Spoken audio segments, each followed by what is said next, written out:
how can we sorry? How can we picnic? If we refuse to suffer, if we refuse to feel, our heart is as saccharin, our heart is as Nesquik. If we refuse to suffer a little, we won't feel the hot. You know those hot metropolitan New York area 95-degree summer nights? Yeah. 100 during the day? Yeah. Well, if we won't suffer, we won't know what that feels like. And it's something to be experienced. Fireflies.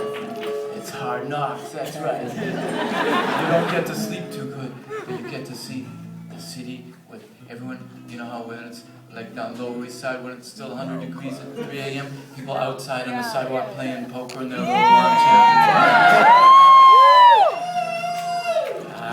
That's right, it's not comfortable, but it's fun. Steam heat. What was that? Steam heat. Steam heat? Yeah, the smell of the steam from the subway. Everything smells. Yeah.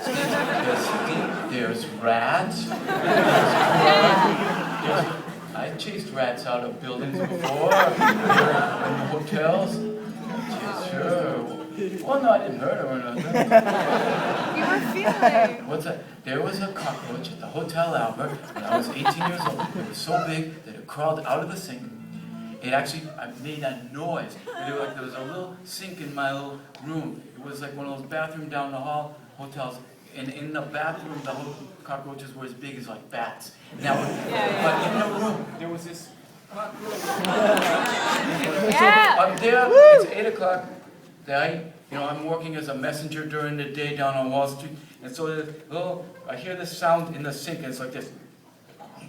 The cockroach is so muscular, it has like actual like calf muscles. It just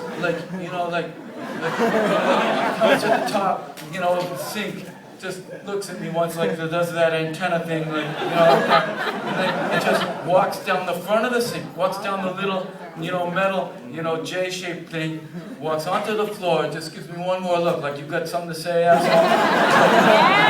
And then there's the door. The hotel had doors which had a full 2 inches underneath the door.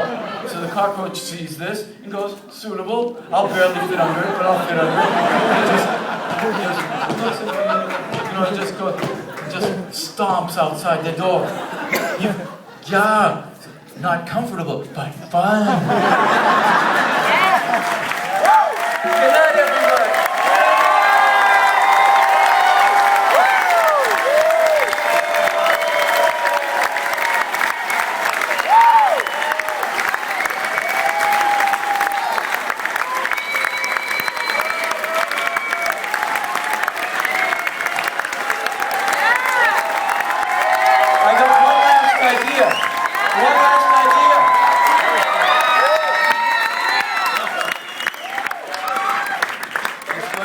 Change of pace, though. Okay. It's gonna be a change of pace, a real life change of pace.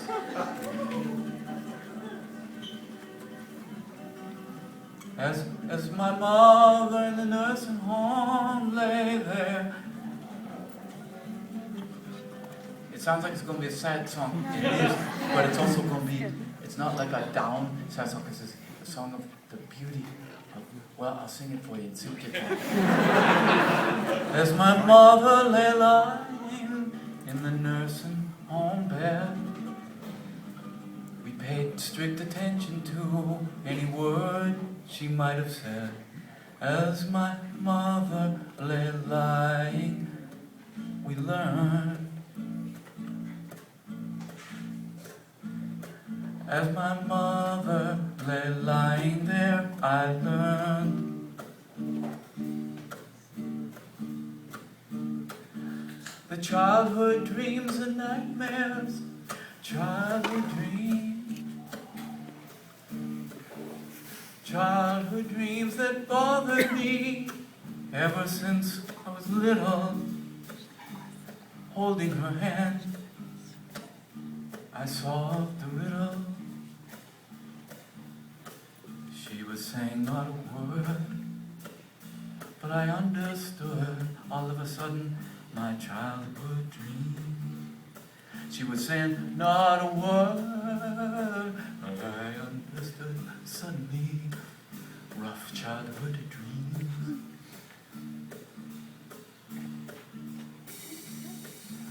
There she is, trying to sleep in the nursing home, son, breaking free of earthly chains, one by one. As my mother lay lying, I learned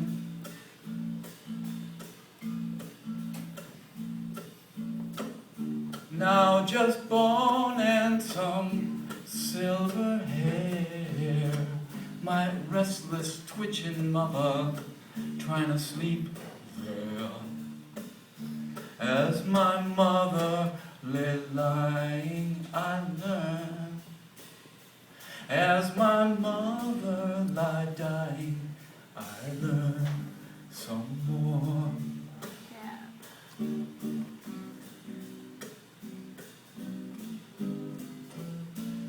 I learned more about her in the last 6 months of her life than I ever had known before. I learned more about my mother in the last 2 years of her life than in the 50 years before. More about my mother in the last 2 years than in the 50 years before her defenses were down. The mother I always wanted to get to know better was there somewhere. Now has come the time for one final cry. Now has come the time to say goodbye. As my mother lay lying, I learned. As my mother lay dying, I learned some more. Yeah. Good night, all. Yeah.